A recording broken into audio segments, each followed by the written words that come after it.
자, 그런데 지금 현재 미국이 중국하고 좀 전쟁을 하고 있습니다. 그 대포만 쏘고 비행기 전투가 없다 뿐이지 실제로 어마어마한 지금 전쟁이 진행되고 있는데, 자, 이 대한민국의 최고의 지성기관, 최고의 대학이 어딥니까? 국립서울대학교, SNU, 서울 내셔널 유니버시티 아니겠어요? 근데 이 서울대학교 안에 미국의 최대 적성국가인 중국 공산당의 주석 시진핑의 기념관을 깔아놓고 이렇게 참 숙모하고 있다고 하니 이 미국에서 얼마나 기가 차겠습니까? 또 반도체 동맹, G4 동맹에 가입하라고 하는데 한국이 지금 안 들어가고 있잖아요. 그러니까 얼마나 배신감이나 분노를 느끼겠습니까? 자, 그러니까 이런 상황에서 우리가 이 국가기관에 근무하시는 분들이 중소기업의 과장보다도 못한 그런 정무감각, 그런 현실 감각을 가지고 있다면 우리 국민들이 혈세를 내서 그런 분들에게도 다 월급을 주고 있는데 이게 돈이 아까운 일이 되는 거 아니겠어요? 이렇게 되면은 국민들의 눈에서 피눈물이 나올 수가 있죠.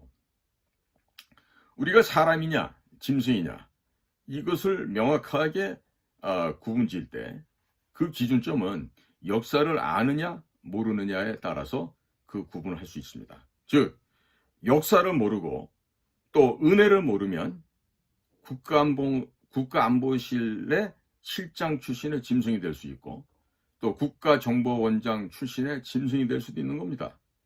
자, 지금 보시면 김성한 국가안보실장께서는 주로 외교연구원에서 미주 파트 조교수를 했어요. 또 부교수, 연구부장, 또 이명박 때는 외교통상부 제2차관까지 하신 분인데 만약에 이런 분이 역사도 제대로 파악이 안 되고 또 미국의 의중도 정확하게 읽어내지 못해서 이런 식으로 한미 간의 관계가 불편하게 된다 그러면 이게 너무나도 곤란한 일 아니겠습니까?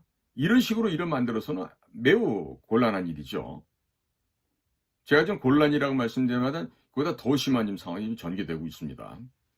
자, 미국이 삼성과 SK 이 양사에 1년간의 유예기간을 준 것은 윤석열 정부가 막 대통령에 새로 당선이 되고 정신이 없고 하니 한 1년간 적응하고 준비해서 결과를 보여달라고 유예기간을 주었던 것입니다. 그런데 1년 동안 미국에서 이와 같은 조치가 나올 때까지 우리나라 정부 주요 기관에서는 무엇을 했습니까? 특히나 대통령을 모시고 있는 안보실과 국가정보원에서 이 일을 대비를 하지 못했다는 것은 일을 안 했다라고 이렇게 평가를 할 수도 있겠습니다. 자, 이명박 정권 때인 2009년도 11월 3일 날이 되겠죠. 대통령의 복심으로 불리던 이 장광근 사무총장이 중국의 북경까지 날아가서 중국 공산당과 한나라당 사이에 업무 교류 협약을 맺었습니다. 자, 문구를 살펴보면 파기할 때에도 쌍방이 상의하도록 되어 있는데요. 이 사실상의 노예문서 아닐까요? 네?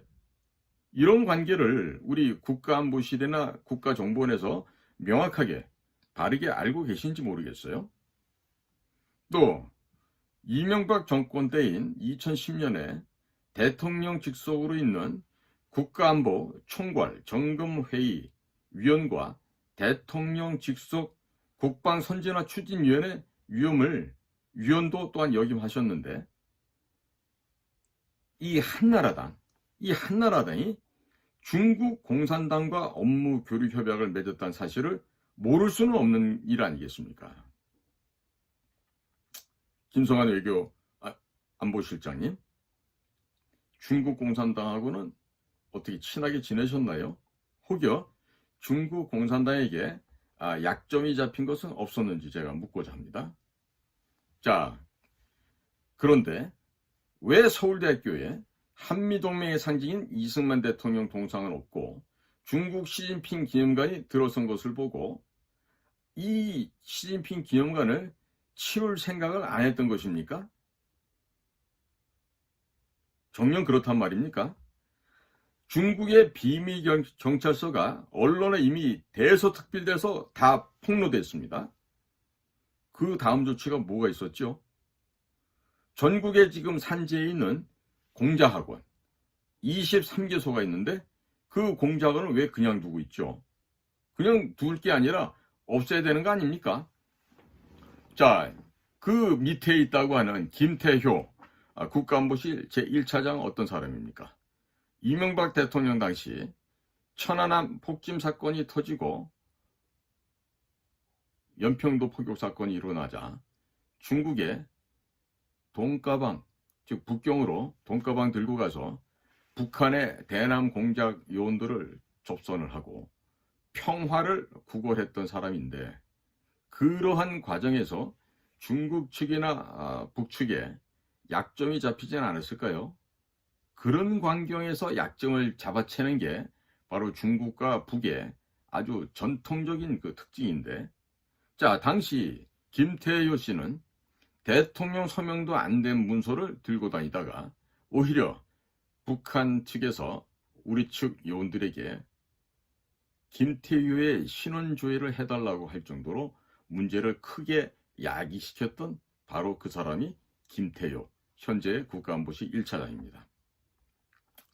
자, 김태효 외교안보실 1차장님께 질문을 하겠습니다. 혹시 북측 사람들 만났을 때 친구를 접대할 때 북이나 중국 모두 아가씨들이 있는 고급 술집으로 안내를 하고 거기서 스타트를 하게 됩니다. 자, 저도 북경에 있을 때 보면 이 8층, 10층, 15층, 20층 막 이런 건물 전체가 다 룸사롱이고 그 안에 출입하는 아가씨가 몇천 명씩 되는 그런 대형 룸사롱들도 있어요. 그러면 북경이든 아니면 북한 지역이든 갔었을 때 이런 술집에 안 갔었나 모르겠어요. 자, 우리가 자주 만나는 사이에서는 그냥 커피 마시고 이야기를 하지만요, 이 처음 접선하고자 하면은 이 북한 애들처럼 이 돈을 밝히고 또 사전에 돈을 주지 않으면 만나주지 않는 이런 북한 아이들에게 이 평화를 구걸하려고 하면은 돈을 써야만 됩니다. 자, 예를 들어서 김대중이 박지원을 통해서 4억 5천만 불이 공식적으로 넘어갔고요. 실질적으로 당시 국가정보원의 그 파우치실, 우리 외교 행랑을 작성하는 실인데요. 그 파우치실에서도 어마어마한 양의 대량의 미국 달러화가 외교 행랑을 통해서 중국 쪽을 통해서 평양으로 넘어간 걸로 알고 있습니다. 자, 제가 이 술집 얘기를 잠깐 왜 하냐면요, 중국에서는요, 이 큰 호화로운 큰 방 안에 아가씨가 수십 명, 수백 명이 들어오고 여기 양주를 시키고 하다 보면요, 대부분 공업용 에탄올을 섞은 가짜 양주가 들어오고요. 그런 거 한두 잔만 먹고 정신을 잃어버릴 수가 있습니다. 혀가 마비되고 뇌가 마비가 됩니다. 그러면 이 초년병들, 경험이 없는 사람들은요, 이렇게 이 가짜 양주에 당하지 않습니까? 아침에 일어나 보면 침대에 자기 모습은 나체로 홀딱 몸을 다, 옷을 다 벗은 채로 누워 있고, 신기하게도 귀중품은 그대로 있고, 머리는 아픈데 기억은 없고, 그런 일이 왕왕 있었습니다. 혹시 이런 경험은 없었는지 모르겠어요. 자, 북한 친구들을 처음 접선해서 마사지하는 마사지 샵에도 한 번도 가지 않고 북경에서 커피만 마시면서 북한 친구들하고 얘기했을까요? 룸사롱이나 마사지 집에 가서 중국 정보부가 도청하고 있는 도청장치와 카메라 앞에서 그 모습을 찍힌 건 없었을까요? 저는 중국에서 활동을 해봤기 때문에 그와 같은 그 도청 장비, 감청 장비, 또 촬영 장비가 설치된 그런 것들을 많이 보아왔는데, 과연 그런 그 역경과 어려움을 잘 극복했을지 모르겠습니다. 그래서 추후에라도 집이나 사무실로 무슨 사진이나 USB나 CD 이와 같은 것들이 배달된 적이 없는지 모르겠습니다. 이게 뭐냐면 평양의 주특기이기도 하고요. 북경의 주특기이기도 합니다. 자, 그러면 돈다발을 들고 가서 북한 아이들을 주고 이렇게 접촉을 해보려고 했는데 그 돈가방은 제대로 북한으로 건너갔습니까? 북한 애들이 제대로 받아갔는지 모르겠군요. 아니면 주지 못하고 다시 국고로 반납을 했었습니까? 제가 지금 이런 말씀을 드리는 건요. 이게 우리가 이 비밀 공작 자금의 성격을 띠고 북측과 은밀한 일을 할 때 사용되는 돈들이요. 때로는 그 규모와 액수를 측정할 수 없을 정도로 돈이 빠져나오는 경우가 있습니다.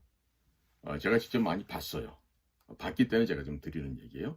그래서 국정원의 특활비, 이 공작 자금으로 부여된 이 자금들이요. 허무맹랑하게 활용되는 경우가 많이 있었단 말이죠. 그래서 제가 지난 시간에 말씀드렸잖아요. 김정숙의 호화 사치 비용, 김정숙의 옷, 구두, 그 여러 가지 보석, 이런 것들을 구매하는 데 있어서 김정숙이 이 신권으로요, 이 띠가 붙인 거 우리가 관봉이라 하지 않습니까? 그 관봉으로 묶여있는 신권을 들고 다니면서 돈을 갖다가 썼다는 거 아니겠어요? 그러면 국정원의 특활 자금이 사실은 그게 우리가 그 비밀 공작 자금으로 투입돼야 될 자금인데 그게 김정숙의 사사로운 개인의 욕구 충족을 위한 그 특활 비용으로 사용됐다라면 이거 어떻게 됩니까? 김정숙을 잡아다가 조사를 하고 불법인 것이 있으면 감방에 쳐넣어야 되겠죠. 네? 자, 이 대목에 있어서 대통령 경호실의 김용현 경호실장께서는요. 김태호 국가안보실 제1차장께 한번 중국 갔다 와서 뭐 특별한 USB나 CD롬 받은 것은 없었는지 한번 확인해 보시기 바랍니다. 자, 또 이 김태호 선생은 이명박 정권에서 퇴직하면서 이 국정원과 기무사에서 작성했던 기밀 문건을 들고 나왔고 이로 인해서 벌금을 300만 원을 선고일을 통해서 맞았는데 당시에 김태호 전략기획관인가요? 이 김태호 선생은 왜 이런 군사기밀을 들고 나왔을까요? 뭐 때문에 본인이 소지해서는 안 될 국정원 문건이나 기무사 문건을 왜 들고 나왔겠습니까? 혹시 북이나 중국에게 약점이 잡혀서 북이나 중국 친구들에게 선물로 주려고 가지고 나왔던 게 아닐까요? 들고 나온 것은 어떻게 처리했습니까? 사실 이런 부분에 있어서 철저하게 우리 국가정보원에서는 수사를 해야 됩니다. 자, 그러면 그 위에 지금 선임으로 계시는 김성한 외교안보실장님, 당신의 부하 직원이 국가기밀 유출죄로 유죄 선고를 이미 받았습니다. 또 그러한 김태호 국가안보실 1차장이 과연 국가안보실에서 근무할 자격이 있다라고 생각하십니까? 저희와 같이 고도의 훈련받았던 전문 공작관도 아닌 사람이 돈 들고 북경에서 북한 친구들을 만나고 다니고 개성에 가가지고 또 돈을 지원하려고 했는데 그런 과정에서 중국이나 북한 측에게 약점을 잡히지 않았겠습니까? 자, 상식적이라면 우리가 합리적인 의심을 해보고 또 업무에서 이런 사람은 배제시키는 것이 정상적인 절차가 아니겠습니까? 자, 김태호 1차장도 윤석열 대통령님과 같은 아파트에 살고 또 대통령께 누를 끼치지 않고자 한다면 자진 사퇴하는 것이 대통령에게 부담을 덜어주는 일 아니겠습니까? 그렇게 해야 되는 일이 아니겠습니까? 중국이나 북한에서 트로이 목마로 남아있으라고 강하게 주문을 했던가요? 아니면 월급을 더 받으려고 남아있나요? 어느 쪽입니까? 자, 김성한 국가안보실장님은 중국에게 이런 그 교수 시절에 중국을 오고 가고 하시면서 중국과의 관계에서 약점이 잡힌 것은 없었는지요? 사실 이 부분은요, 대한민국의 법학대학 정치 외교학 이런 쪽의 정치 사회과학을 공부하는 교수들이 거의 많은 숫자들이 중국에게 전염되었다. 중국 돈에 매수되었다 하는 얘기를 많이 듣습니다. 저도 저희가 다닐 때는 서울대학교에 외교학과 정치학과가 따로 분리가 돼 있었습니다. 그래서 당시에는 서울대학교 정치 외교학과를 나왔다 그러면 그게 거짓말이 되는 거예요. 연세대학교, 고려대학교는 그런 과가 있는데요. 서울대학교는 분리가 돼 있었습니다. 그러다가 최근에 들어서 정치 외교학부가 하나로 통합이 되면서 하나가 지금 돼서 지금 운영되고 있는데 거기에 지금 제가 아끼는 그 후배가 한 녀석이 가리 늦게 지금 공부를 한다고 거기 있었는데 서울대학교 교수들도 대단히 많은 숫자가 중국에게 감염되어 있다. 이런 얘기를 우리 젊은 후배로부터 들을 수가 있었어요. 왜 그랬느냐? 서울대학교의 이 정치외교학부는요. 과거 같으면은 이 서울에서 경기고등학교를 나오지 않고 서울대학교 학부에서 정치학과 외교학과를 나오지 않으면 그 과의 교수가 될 수 없는 아주 독특한 구조로 돼 있었는데요. 요즘 좀 그렇지 않은 모양이에요. 자, 그러니까 이 서울대학교의 석사과정, 박사과정에 있는 사람들이 중국을 비평하는 이런 얘기가 나오면 이 거의 발작적으로 반응하는 교수가 있었다 그래요. 네, 그 중에 한 명이 누구냐면 지금 중국 대사로 나가 있는 그 대통령과 함께 충안고등학교 동기생이라고 하는 정아무개 대사입니다. 그러니까 이런 거로서 우리가 합리적으로 상식적인 수준에서 한번 검토를 해봐야 돼요. 과연 적들에 의해서 손탄가 없는가? 혹시 뭐 돈이나 이런 걸로 매수됐던 것은 없는가? 이런 것들이요. 우리가 매우 매우 중요합니다. 지금 미국에서 발생하고 있는 하원 의원들의 중국 미인계 여성들에 의해서 각각의 최고급의 국가 기밀 정보 빠져나간 게 이미 다 발각이 됐었죠. 자, 그러면 우리는 미국의 사례에서 볼 수 있듯이 이러한 그 부자격자, 결격자들은요, 국가안보실이나 국가기관에서 외교 안보 업무를 담당시켜서는 안 됩니다. 절대로 안 됩니다. 그렇기 때문에 사사롭게 무슨 뭐 외교안보실에서 같이 근무했었다, 뭐 어느 대학에서 같이 있었다 이런 거 가지고요, 국가를 운영하는 주요 안보 정보 분야에서 일을 한다. 이거는요 너무나도 위험천만한 일이에요. 마치 그 핵폭탄을 들고 불소프로 뛰어드는 것보다 더 위험한 일이 된다고 저는 말씀을 드릴 수가 있습니다. 이 김성한 외교안보실장이 현재 국정원의 권춘택 해외파트 제1차장과 고려대학교 영어영문학과 79학년도 동기 동창이라고 알려져 있습니다. 자, 그런데 우리 이 권춘택 차장님도 이 미국만 다녀봤지 이 해외에서 야전에서 이 소위 말하는 비밀 공작, 북한의 공작 요원들과 맞상대를 하고 현장에서 정말 불꽃 튀는 그런 일은 해본 경험이 없는 사람 아닙니까? 그러니까 비단이 깔린 꽃길만 걸어왔던 사람인데 이런 분들이 과연 미중 간에 벌어지는 이 첨예한 이런 전쟁 속에서 이 반도체 문제를 해결할 수가 있을까요? 자, 공과 사는 반드시 구분이 되어야 됩니다. 자, 미국에서 볼 때, 자, 미국의 입장입니다. 자, 김태호 같은 분이 계속해서 국가안보실에서 근무를 하고 있다. 그러면 미국 측은 뭐라고 생각하겠습니까? 대한민국 애들은 대통령에서부터 뭐 줄줄 세는 거 아니야? 이런 의심을 할 수 있지 않겠어요? 자, 그 다음에 권춘택 차장이 워싱턴에서 무슨 정보공사를 했다고 해서 해외 공작 한번 제대로 안 해봤는데, 자, 그런 사람이 현존하는 세계 최강의 초강대국 미국 파트를 맡고 있다. 제가 지금 이 미국 파트를 맡고 있다는 건요, 자, 만나서 헬로 하와이 투데이 하는 이런 영어 하는 게 아닙니다. 이 우리가 정보 비밀 공작을 이 중차대한 임무를 수행할 때는요, 이 눈빛과 말 몇 마디 갖고도 문제를 해결할 수가 있습니다. 이것은 뭐냐? 현장에서 그 연마가 되지 않고 현장에서 경험을 체득하지 않으면 그 일을 할 수가 없다는 얘기예요. 자, 예를 들어서 대학원에 박사과정에 있는 사람한테 유치원생을 갖다가 카운터 파트너로 붙인다고 이런 생각을 해보십시오. 이 대학원생은 미국이고 카운터 파트너는 우리 한국이 될 수 있겠죠? 자, 그러면 미국에서 어떤 생각을 갖겠습니까? 일종의 수치감, 모욕감, 모멸감을 느끼게 될 겁니다. 이 상식적으로 외교적인 거, 더더군다나 비밀 공작 사업이 되겠습니까?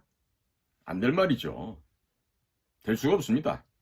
자, 그러면 국가안보실장의 김성한 실장님이나 국가정보원의 김규현 국정원장님이나 이런 사람들이 다 책으로 많이 배웠을 거 아니에요. 현장에서 배운 게 아니라.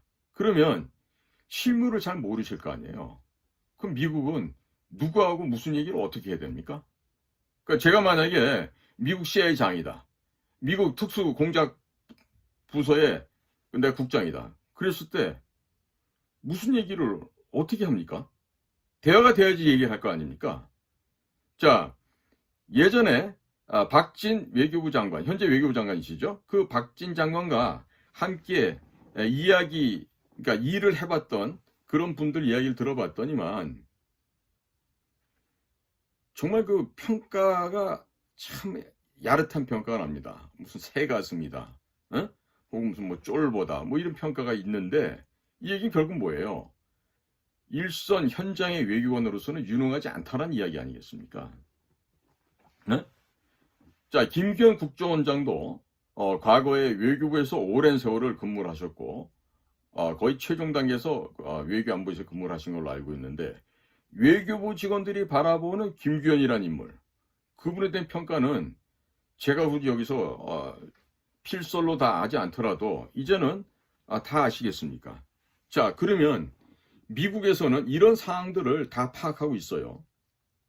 자, 그럼 미국이 한국과 비밀 공작을 해야 되고 또 중요한 일을 해야 되는데 이게 윤석열 옆에 있는 사람들이 이런 사람이 누구랑 얘기합니까? 하다못해 김건희 여사라도 붙잡고 미국 쪽에서 얘기해야 될까요? 말이 안 되잖아요. 그러면 우리나라 대통령, 윤석열 대통령을 얼마나 미국에서 우습게 보겠습니까? 이런 생각들 안 해봅니까? 입장을 한번 바꿔놓고 생각해 보십시오. 우리가 타산지석이란 말이 있듯이 우리가 입장을 바꿔놓고 생각해 보면요. 자, 우리가 미국이고 현재 한국이 미국이라고 생각했을 때 입장을 바꿔놓고 생각해 보면 우리가 특수한 분야에서 특히나 그 국가 정상급에서 외교 안보를 논하는 자리에서 그 상대편 카운터 파트너들이 그 정도 수준이라 그러면 그 워싱턴에서 그 이야기할 그런 기분이 나겠습니까? 자, 이렇게 외교안보실이나 국가정보원에 현장감이 없고 비현실적인 사람들이 지금 전문가라고 지금 영입이 돼서 국가안보를 담당하고 있는데 이렇게 되면요. 국가안보에 문제가 생길 수밖에 없습니다. 대통령께서도 뭔가 느끼는 바가 있으실 텐데 자, 민간의 중소기업에서조차 있을 수 없는 일들이 지금 국가안보실과 국가정보원에서 일어나고 있어요. 자, 누군가가 책임져야 되지 않겠습니까? 자, 대통령께서는요, 대통령 스스로의 얼굴에다 생각하고 한번 돌아보시기 바랍니다. 그리고 우리 김성한 안보실장님이나 김규현 국정원장님께서는요, 제가 이렇게 좀 알려드린 대로 한번 해보십시오. 네? 자, 우리가요, 이 현장에 가서 현장을 배우고 익히고 그 현장의 대응력을 갖다가 높이다 보면요. 보고서는 저절로 나옵니다. 저절로 나옵니다. 네? 그러니까 이 지금 우리 한미 간에 지금 벌어진 이 반도체 문제, 이 지금 전쟁입니다. 이 총 쏘고 뭐 대포 쏘의 전쟁입니까? 지금 대한민국의 삼성이나 SK가 이 반도체로 인해서 말라 죽을 수가 있어요. 그러면 우선적으로 이거를 국가기관에 나서서 이거 방벽을 쌓고 이 문제 해결될 거 아니겠습니까? 예? 이 치매 예방제도가 참 좋단 말이죠. 자, 우선 말이죠. 우리 반도체를 국가의 전략물자로 지정도 하고 정부 허가 없이는 대한민국 영토 밖에 반도체 증설은 불가능하다. 이렇게 증설을 못하도록 제한을 하십시오. 그리고 삼성이나 SK에게 중국 공장 포기해라. 그리고 미국 공장도 포기하고 한국의 반도체 공장을 증설하라. 뭐 이 정도의 액션을 해야 될 거 아니겠어요. 그러면 삼성이나 SK에서는 한국의 국내법이나 윤석열 정권 핑계대고요. 미국과 직접 맞부딪히게 되는 그런 일은 없게 될 겁니다. 자, 지금 우리 가족이, 내 자녀들이 밖에 나가서 쳐 맞고 다니는데 어서 불러들여서 안전하게 보호해 줘야죠. 네? 자, 그 다음에 중국에 가 있는 우리 한국 기업들 있죠? 중국으로부터 모두 국내로 철수시키십시오. 중국 공장 포기하고 다 국내로 돌아오라고 강권하십시오. 그리고 윤석열 정권이 미국의 바이든 정권과 직접 협상을 하시기 바랍니다.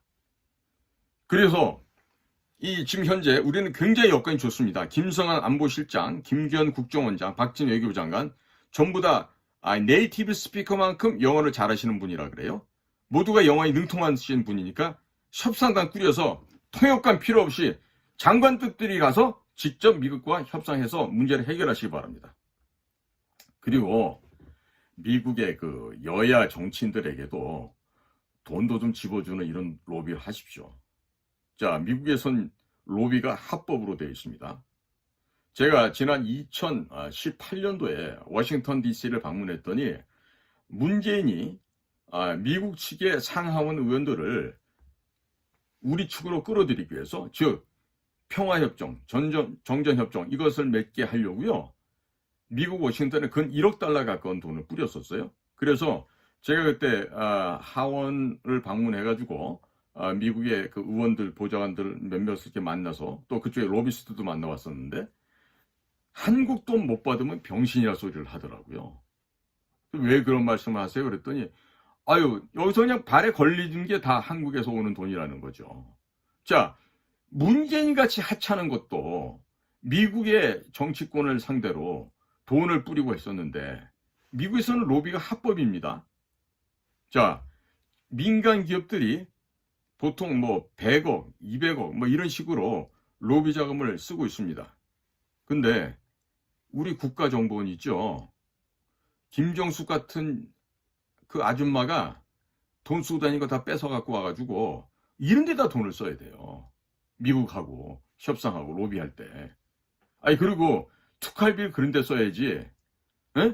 그 푸대짜라 같은 여인네, 그 똥배 나온 여인네 그 배를 감추기 위해서 이 접히는 목을 갖다 감추기 해가지고 그 비싼 돈을 갖다가 국정원 특활비로 지불하고 그러면 되겠습니까? 안 되겠죠. 자, 그리고요. 제주도 남쪽에 있는 제7광구 이쪽 지역의 해저 자원을 한미 간에 공동으로 개발하자. 그런데 일본까지 굳이 끼겠다고 하면은 일본도 한번 껴서 3분의 1씩 수익금을 배분하자. 그런데 기왕이면 한국, 미국 양국 간에 공동 개발해서 2분의 1씩 나눠 갖자. 이 제안을 꼭 하시기 바랍니다. 그리고요. 제주도에다가 미국의 해군 기지와 공군 기지를 지어주겠다. 이런 제안을 하시기 바랍니다. 자, 우리가 대한민국의 반도체 산업을 지키고자 한다면 우리가 먼저 미국 측에 당근도 제시할 필요가 있겠습니다. 그래서 우리가 미국의 해군 공군기지를 제주도에 지어주겠다고 제안하는 건요. 우리가 미국이 더 많은 한국 제품을 구매하는 걸 갖다 유도하는 거죠. 중국 제품 사지 말고 한국 제품 샀어라. 일본 제품 사지 말고 한국 제품 샀어라. EU 제품보다 한국 제품이 좋다. 이렇게 해서 한국의 제품이 미국 시장을 도배할 수 있도록 만드는 거예요. 그럼 그 수익금으로 다시 우리는 미국에서 무기도 사오고 삼성이나 SK 등 또 한국으로 공장을 이전하려고 하는 이런 업체들한테 보상을 해주면 되는 겁니다. 자, 그러니까 국가는 이 정의의 총검을 들고 그리고 국민을 지키는 것이죠. 그 일이 바로 국가안보실과 국가정보원에서 해야 되는 일 아니겠습니까? 자, 동맹국인 미국, 또 미국의 주적이라고 하는 중국, 이런 중국에게 우리 기업들이 반도체 수출을 하게 되면 그걸 당장 중단시키고서라도 다른 방법으로 보상해주는 방안을 마련하는 것이 그게 바로 국가가 해야 될 일 아니겠습니까? 또 이것이 바로 국제정치의 기본이 아니겠습니까? 자, 그러면 국제정치의 도를 넘어서 사람 사는 세상이 기본 도리가 아니겠냐는 말씀을 드리는 것이죠. 자, 그래서 국제정치의 기본은 이렇게 중요합니다. 그런데 이 학교에서 학생들이 가르치고 무슨 뭐 연구 보고서다 이런 걸 하던 분들이 지금 국가정보기관 또 안보실 이런 데 나와서 지금 교수하다고 오셨어요. 이래서 되겠습니까 지금 우리나라가? 그리고 자, 외교관도 뭐요? 이 현지에서 뛰는 외교관이 있고 이 데스크에서 데스크웍만 하는 외교관도 있어요. 데스크 업무가 중요하다고 하는 사람들은요, 현장 나가서 일 못합니다. 왜? 이 돈 쓸 줄도 몰라요. 그리고 상대편은 우리 쪽으로 이 끌어들인 화술 이런 것도 부족하다고요. 제가 그래서 말하는 영어를 잘한다고 하는 것은요, 무슨 뭐 여기 지금 뭐 스테이크 집 가서 뭐 웰던으로 주세요, 미디움으로 주세요 이런 얘기하는 게 영어가 아닙니다. 뭐 드레싱은 뭐로 주세요 이게 영어가 아니에요. 자, 미국 측에서 필요로 하는 부분을 정확하게 지적해내고 그것을 단 몇 마디를 하더라도요, 상대편이 이 폐부를 찔러서 그 사람의 생각과 내 생각을 일치시키게 만드는 게 이게 바로 외교고 비밀 공작 사업인 거예요. 그런데 자, 우리가 이렇게 국제 간의 기본 질서도 안 되고 이런 것도 기본 개념조차도 모르고 그냥 책으로 배운 외교, 책으로 배운 의전, 또 데스크, 책상 머리에서 배운 이런 거 갖고 해서 과연 그런 현장에서 일을 할 수 있겠냐 이거죠.